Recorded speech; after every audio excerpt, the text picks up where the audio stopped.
A formal process to remove the style, titles and honours of Prince Andrew. Now, the Royal House of York has officially fallen. In a stunning move, King Charles has ordered his brother, the former Duke of York, to be stripped of all remaining royal titles and honours, and served him notice to vacate Royal Lodge, the 30-room Windsor mansion he's called home for nearly 2 decades. From His Royal Highness to simply Andrew Mountbatten Windsor, this marks the end of his royal identity, and possibly the end of his life at Windsor altogether. He relinquished most of his official titles just a week or so ago, but he has kept the title of Prince. But why now? What triggered the king to finally act? And what does this mean for Sarah Ferguson, who just weeks ago sold her multi-million-pound home as the York family's future hangs in limbo? Let's break it down. The official announcement came straight from Buckingham Palace. King Charles has formally initiated the process to strip Prince Andrew of every remaining title and privilege, including his Duke of York status. It's not just symbolic. It's a complete erasure of his royal identity. For the first time, the palace referred to him not as Prince Andrew, but simply as Mr. Andrew Mountbatten Windsor. No more royal styling, no more special treatment, no more shield of privilege. And to make things even more dramatic, he's now being told to vacate Royal Lodge, the sprawling residence he's occupied for 2 decades. A property that has become the epicentre of scandal, resentment, and quiet tension within the royal household. This statement has just come in from Buckingham Palace, and I'll read it for you. It goes on to say, His Majesty has today initiated a formal process to remove the style, titles and honours of Prince Andrew. Again, this has just come in. The message from the king is clear. The age of indulgence is over. So why the sudden royal reckoning? According to insiders, Charles has grown increasingly frustrated with the optics and the silence. For years, Andrew has refused to step aside completely, holding on to what little status he could behind the walls of Windsor. But recent weeks have brought fresh public outrage and political pressure, and this time, the king decided there would be no half measures.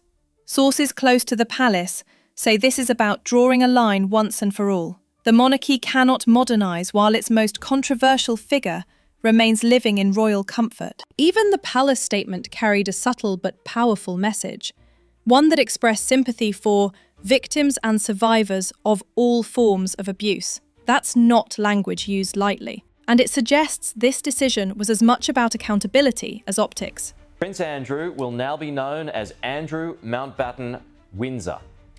His lease on Royal Lodge has to date provided him with legal protection to continue in residence. Formal notice has now been served to surrender the lease. For King Charles, this wasn't just a royal reshuffle. It was a message to the public. No one is untouchable. So, what happens now? For Andrew, this means a complete fall from grace. He's no longer a prince, no longer a duke, and soon, no longer a resident of Royal Lodge.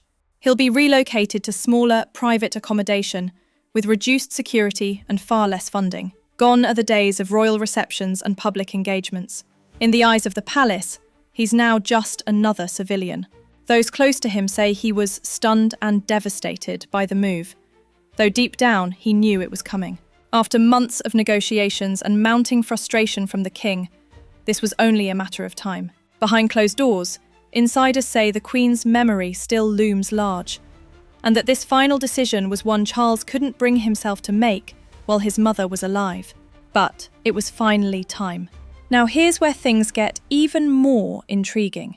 Sarah Ferguson, Andrew's ex-wife and lifelong ally, just sold her £4 million Mayfair mansion a few weeks ago, a move that, in hindsight, looks perfectly timed. Insiders say Fergie and Andrew have been relentlessly negotiating separate homes for months, knowing their time at Royal Lodge was running out.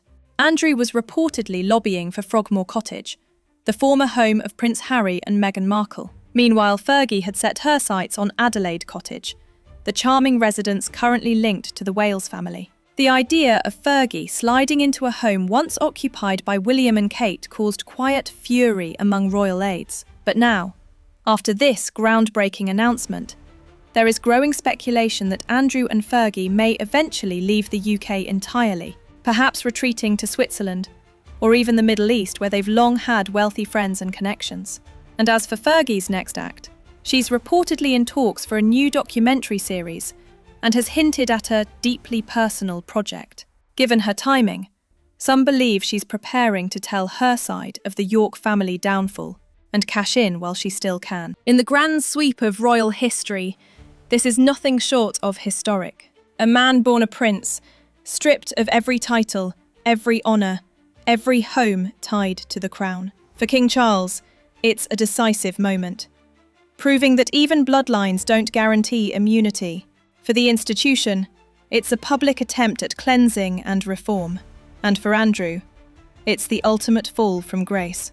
And for Sarah Ferguson, once the heart of royal chaos, now seemingly the last York standing, this may be her defining moment. Whether she rebuilds her brand or distances herself entirely, one thing is certain.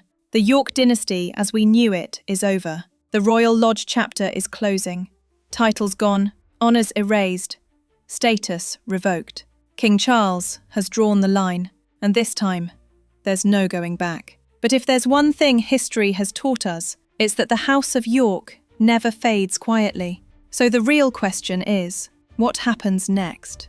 What do you think of King Charles's decision? Was it too harsh or long overdue? Drop your thoughts in the comments below, and don't forget to like and subscribe for more breaking royal updates. This story is far from over.